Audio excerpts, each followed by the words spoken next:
পরীক্ষার আর 1 মাস বাকি। মনের ঘরে তালা চাবি দিয়ে দাও। মনের ঘরে তালা চাবি দিয়ে দাও, যেন মনের মধ্যে পড়া ছাড়া আর অন্য কোনো বিষয় না থাকে, না ঢুকতে পারে। চলো আজকে আমরা আলোচনা করব এইচএস থার্ড সেমিস্টার 2026-27 পরীক্ষার 1 মাস আগে থেকে ভালো ছাত্ররা কি করে। 8টি গোপন ট্রিক্স আজকে তোমাদের সঙ্গে শেয়ার করব। ভালো ছাত্ররা কি করে তার 8টা গোপন ট্রিক্স তোমাদের জন্য শেয়ার করব। চেষ্টা করো তুমিও পারবে। ভালো ছাত্ররা যে কাজগুলি করে পরীক্ষার ঠিক 1 মাস আগে, এই কাজগুলি যদি তুমিও করো তাহলে তুমিও পারবে এবং ভালো ছাত্রদের মতো ভালো রেজাল্ট তুমিও করতে পারবে। তো চলো আমরা দেখে নিই আমাদের সেই 8টা গোপন ট্রিক্স কি, ভালো ছাত্ররা কি করে 1 মাস আগে থেকে। দেখো, উচ্চ মাধ্যমিক পরীক্ষার 1 মাস আগে থেকে ভালো ছাত্ররা কি করে, 8টি গোপন ট্রিক্স। 1 নম্বর, নিজেকে পড়ার মধ্যে ডুবিয়ে রাখো। মনের মধ্যে অন্য কোনো বিষয় জায়গা নিতে পারে না। মানে ভালো ছাত্ররা নিজেকে পড়ার মধ্যে ডুবিয়ে রাখে। 1 মাস ঠিক পরীক্ষার আর বাকি, এই সময়কালের মধ্যে ভালো ছাত্ররা কখনোই অন্য কোনো বিষয় নিয়ে মাতামাতি করে না, মনের মধ্যে অন্য কোনো বিষয়কে জায়গা দেয় না। তাদের লক্ষ্য থাকে, তাদের টার্গেট থাকে, ভালো রেজাল্ট করতে হবে।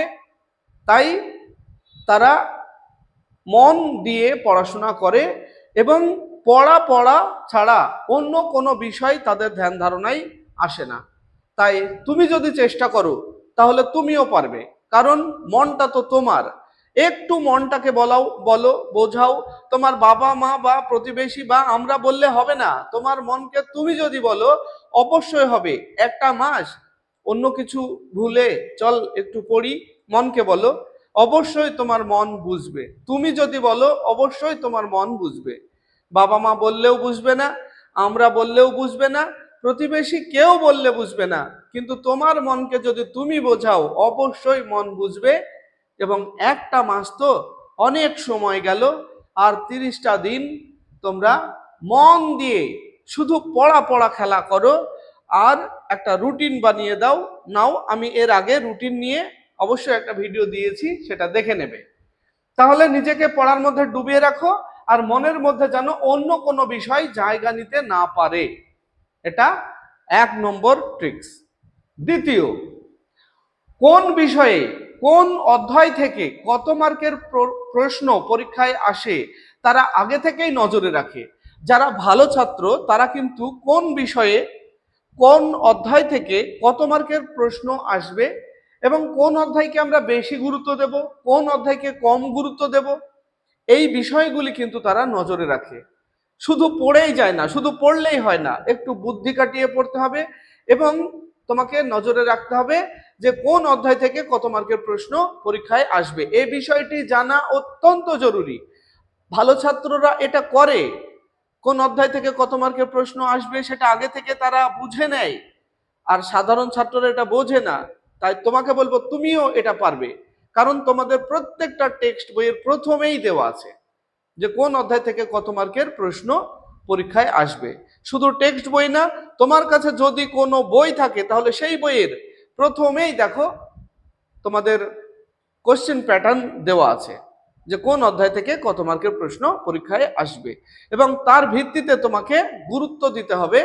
যে অধ্যায় থেকে বেশি নম্বরের প্রশ্ন পরীক্ষায় আসবে সেই অধ্যায়কে বেশি গুরুত্ব দেব আমরা, যে অধ্যায় থেকে কম নম্বরের প্রশ্ন আসবে তাকে তুলনামূলক কম গুরুত্ব দেব, কিন্তু গুরুত্ব তো সবাইকেই দেব। এইভাবে তোমাদের বুঝে পড়তে হবে। ভালো ছাত্ররা এটা করে, আর এটা করা এত কোনো কঠিন কাজ না, তুমিও পারবে। 3 নম্বর, তারা বুঝে পড়ে, মুখস্থ নয়। টেক্সট বইকে বেশি গুরুত্ব দেয়। যারা ভালো ছাত্র তারা কিন্তু বুঝে পড়ে, টেক্সট বইকে গুরুত্ব দেয়, তারা মুখস্থ করে না। কিন্তু তোমরা কি করো বলো তো, তোমরা মুখস্থ করো, সাধারণ ছাত্রছাত্রীরা কি করে, মুখস্থ করে। একটা প্রশ্ন মুখস্থ করো, আর একটা প্রশ্ন মুখস্থ করো, একটা মুখস্থ হবে আর একটা ভুল হয়ে যাবে। কিন্তু বিষয়টা যদি তুমি বুঝে নিতে পারো তাহলে সেটা ভুল হয় না। তাই তোমাকে বুঝে পড়তে হবে, মুখস্থ নয়। তাহলে 3। এবার 4 নম্বর দেখো, 4 নম্বর ট্রিক্স কি রয়েছে। তারা শিক্ষা সংসদের দেওয়া মডেল প্রশ্ন এবং আগের বছরের প্রশ্ন দেখে, আন্দাজ করে নেয় এবার কোন ধরনের প্রশ্ন পরীক্ষায় আসবে। তুমি যদি একটু বুদ্ধি খাটাও তাহলে তুমি বুঝতে পারবে যে এবারে কোন ধরনের প্রশ্ন পরীক্ষায় আসবে। এখানে যে বুদ্ধিটা ভালো ছাত্ররা খাটায় সেটা হলো মডেল প্রশ্ন, যেটা উচ্চ মাধ্যমিক শিক্ষা সংসদ থেকে একটা মডেল প্রশ্ন দেওয়া হয়। সেই মডেল প্রশ্নে কি ধরনের প্রশ্ন, কোন অধ্যায় থেকে কোন ক্যাটাগরির প্রশ্ন করা হয় সেটা কিন্তু মডেল কোশ্চেনে দেওয়া আছে। এবার তুমি যদি মডেল কোশ্চেনটাই না দেখো, শুধু পড়ে গেলে হবে না। কোন অধ্যায় থেকে, মানে কোন ধাঁচের, মানে তোমার স্তম্ভ মেলানোর প্রশ্ন আসবে, সত্য মিথ্যার প্রশ্ন আসবে, কোন অধ্যায় থেকে কিভাবে প্রশ্নগুলি মডেলে দেওয়া আছে সেটাকে তোমাকে বুঝে নিতে হবে। আর সেই সঙ্গে আরো আমরা জ্ঞান পাই, আগের বছরের প্রশ্নটা যদি দেখি, আগের বছরের প্রশ্নে কি কি এসেছিল এবং কোন অধ্যায় থেকে কোন ধরনের প্রশ্ন এসেছিল, এই বিষয়গুলিকেও দেখতে হবে। আর আগের বছরের প্রশ্নগুলি আমরা বাদ দিয়েও পড়তে পারি, এখানে চাপ অনেকটা কমে যায়। আগের বছরের প্রশ্ন সাধারণত এই বছর পরীক্ষায় আসে না, তাহলে সেগুলিকে বাদ দেওয়াও যায়, আবার প্রশ্নের ধরনটাও বোঝা যায়। ভালো ছাত্ররা কিন্তু এটা করে, তারা কম চাপে ভালো রেজাল্ট করে।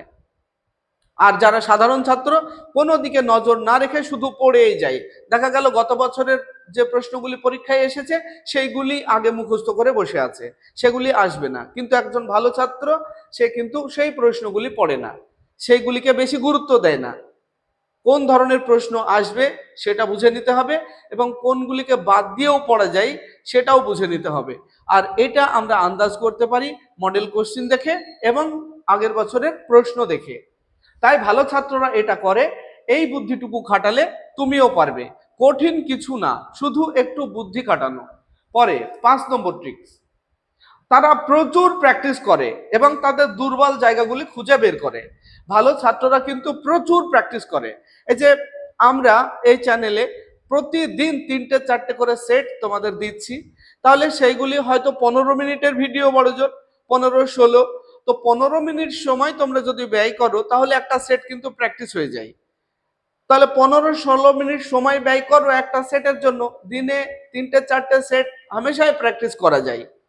তো প্র্যাকটিস করো, তাহলে কি হবে, প্র্যাকটিস করতে গিয়ে তুমি কোন প্রশ্নগুলি পারছো, আবার দেখবে কিছু প্রশ্ন আছে প্রত্যেকটা সেটে বারবার বারবার কমন পাচ্ছি, তার মানে সেই প্রশ্নগুলিকে আমরা অতিরিক্ত গুরুত্ব দিই। আবার দেখা যায় যে কিছু প্রশ্ন আছে যা আমি বুঝতে পারছি না বা আমার জানার বাইরে, সেই প্রশ্নগুলিকে ভালো ছাত্ররা নোটস করে রাখে এবং সেটাই হলো তার দুর্বল জায়গা। এবং সেই দুর্বল জায়গাগুলিকে তারা খুঁজে বার করে এবং নোটস করে রাখে। আর সেই দুর্বল প্রশ্ন, মানে যে জায়গাগুলি তার দুর্বলতা রয়েছে সেই জায়গাগুলিকে বারবার তারা রিভিশন করে। ভালো ছাত্ররা এটা করে। তাই তুমি যদি প্র্যাকটিস বেশি করো তাহলে তোমার দুর্বল জায়গাগুলিকে তুমি চিহ্নিত করতে পারবে এবং তোমার দুর্বল জায়গাগুলির উপরে বারবার রিভিশন করে তোমার সেই ক্ষতটাকে সারিয়ে নেবে।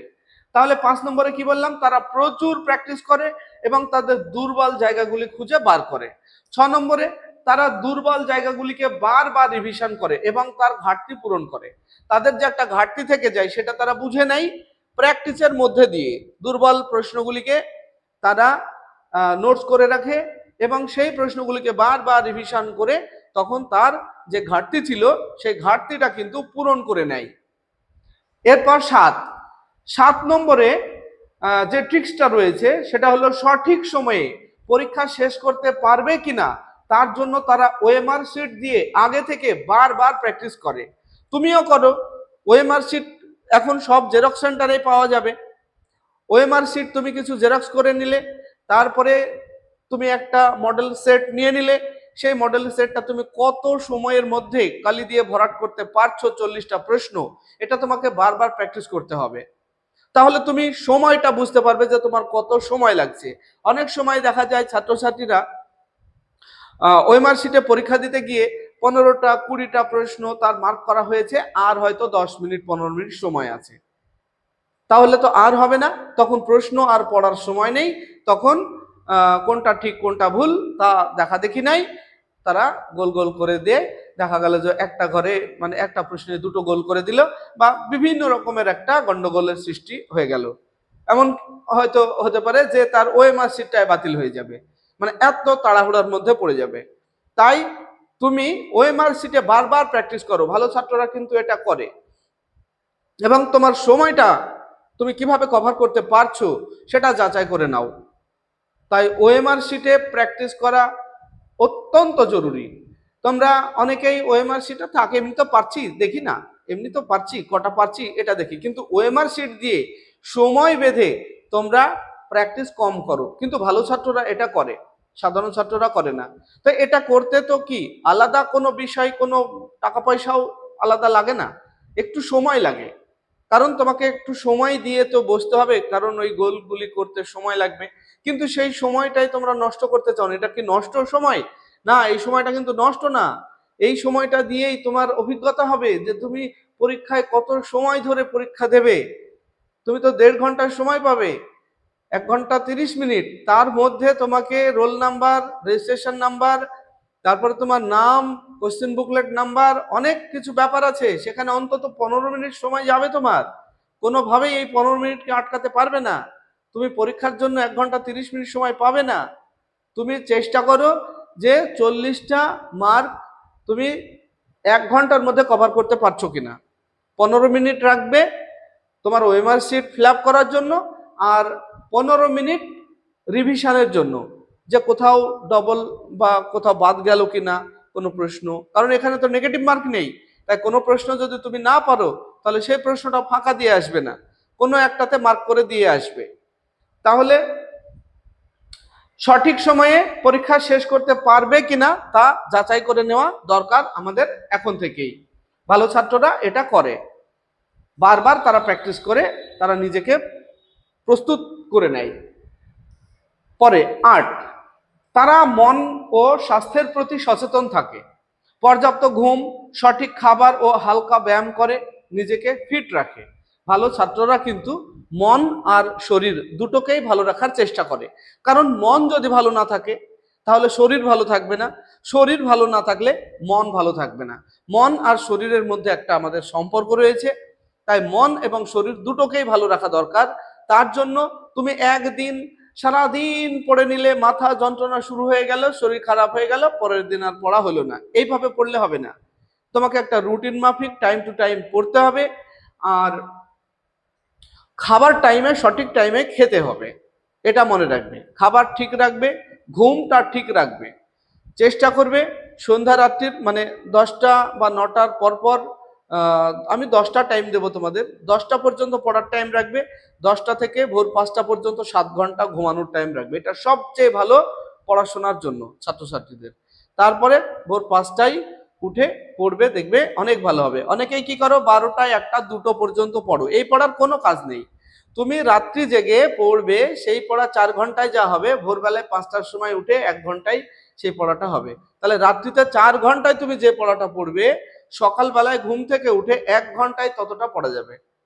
তো যে কারণে আমার এখানে সময়টা বাঁচবে, তাই অকারণে ঘুম নষ্ট করে পড়ে লাভ নেই, ভোরবেলায় পড়বে, ঘুম সঠিক রাখবে, ঠিক রাখবে, তাহলে স্বাস্থ্য ভালো থাকবে, স্বাস্থ্য ভালো থাকলে মন ভালো থাকবে।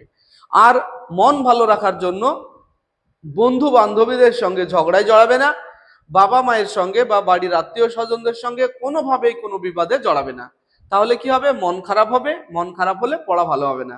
তাই এই একটা মাস একেবারে তালা বন্ধ করে রাখো, মনের ঘরে তালা বন্ধ করে দাও, শুধু পড়া ছাড়া আর কোনো কিছু মনের মধ্যে থাকবে না। এরপর দেখো অতিরিক্ত কিছু গুরুত্বপূর্ণ টিপস আছে। প্রতিদিন একটি স্টাডি প্ল্যান তৈরি করো এবং মেনে চলো, নিজের থেকেই তোমরা স্টাডি প্ল্যানটা তৈরি করে নাও, যে কত ঘন্টা করে তুমি পড়বে, কখন কি করবে, তার একটা রুটিন বানিয়ে নাও। এরপর মোবাইল আর সোশ্যাল মিডিয়ার ব্যবহার কমিয়ে দাও। তোমরা এই যে মোবাইল ব্যবহার তো আছেই, সারা জীবন আছে, পরীক্ষার পরে তো তোমরা প্রচুর সময় পাবে, তখন মোবাইল ব্যবহার করো, কিন্তু এই 30টা দিন মোবাইলের ব্যবহারটাকে কমিয়ে দাও। তবে হ্যাঁ, ব্যবহার করো, ভালো কাজে ব্যবহার করো, পড়াশোনার কাজে ব্যবহার করো। মোবাইলের ভালো মন্দ দুটো কাজ আছে, একটা মনোরঞ্জনের জন্য, বিনোদনের জন্য আমরা ব্যবহার করি, আর কি কাজের জন্য ব্যবহার করি। মোবাইলটাকে ব্যবহার করো কাজের জন্য, পড়াশোনার জন্য। আর বিনোদনটাকে একটু দূরে রাখো। বিনোদন হবে 1 মাস পরে, পরীক্ষার পর প্রচুর বিনোদনের সময় পাবে। এরপর ছোট ছোট নোটস তৈরি করো, রিভিশনে খুব কাজে লাগবে। এখানে তোমরা কি করবে, তোমার ওই যে ভুল ত্রুটি যেগুলি হচ্ছে সেইগুলিকে নোটস করে নিয়ে সেগুলিকে বারবার পড়বে, দিয়ে তোমার ভুলগুলিকে সংশোধন করে নেবে। এরপরে কি, নিজের উপর ভরসা রাখো, ইতিবাচক ভাবনা বজায় রাখো। নিজের উপরে ভরসা রাখো, বিশ্বাস রাখো আমিও পারবো, তাহলে তুমিও পারবে। আর তুমি যদি মন থেকে ভেঙে পড়ো তাহলে তুমিও পারবে না। তোমাদের মধ্যে অনেকেই বলছো স্যার পড়ছি ভয় লাগছে। হ্যাঁ, ভয় লাগছে মানেই তোমার প্রিপারেশন ভালো হচ্ছে। ভয় লাগছে মানেই তোমার প্রিপারেশন ভালো হচ্ছে। যাদের প্রচুর প্রিপারেশন থাকে তাদের ভয় বেশি লাগে, আর যার কোনো প্রিপারেশন থাকে না তার কোনো ভয় লাগে না। তা ভয় যদি লাগে সেটা তোমার ভালো লক্ষণ, মানে তোমার ভালো প্রিপারেশন হচ্ছে। অবশ্যই ভয় থাকা ভালো। এরপর পরিবার ও শিক্ষকদের সহযোগিতা ও আশীর্বাদ নাও। শিক্ষকদের সঙ্গে, পরিবারের লোকেদের সঙ্গে অবশ্যই আশীর্বাদ নেবে। তাতে কি হবে, মন ভালো থাকে। মন ভালো থাকলে পড়ায় মন বসে। তোমার পরিবারের লোক, প্রতিবেশী, শিক্ষক তোমাকে আশীর্বাদ করবে, মানে তোমার মন উৎফুল্ল হবে এবং তোমার পড়তে ভালো লাগবে, ভালো রেজাল্ট করবে তখন।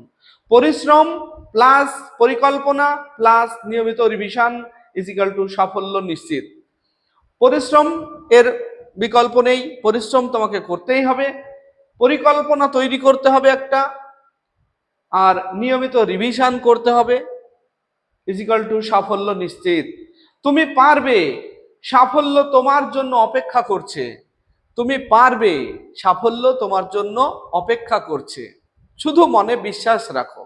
ভিডিওটি ভালো লাগলে লাইক, কমেন্ট এবং বন্ধুদের শেয়ার করবে। আসছি পরবর্তী ভিডিও নিয়ে। সে পর্যন্ত সবাই ভালো থাকবে, সুস্থ থাকবে। ভিডিওটি শেষ পর্যন্ত দেখার জন্য ধন্যবাদ।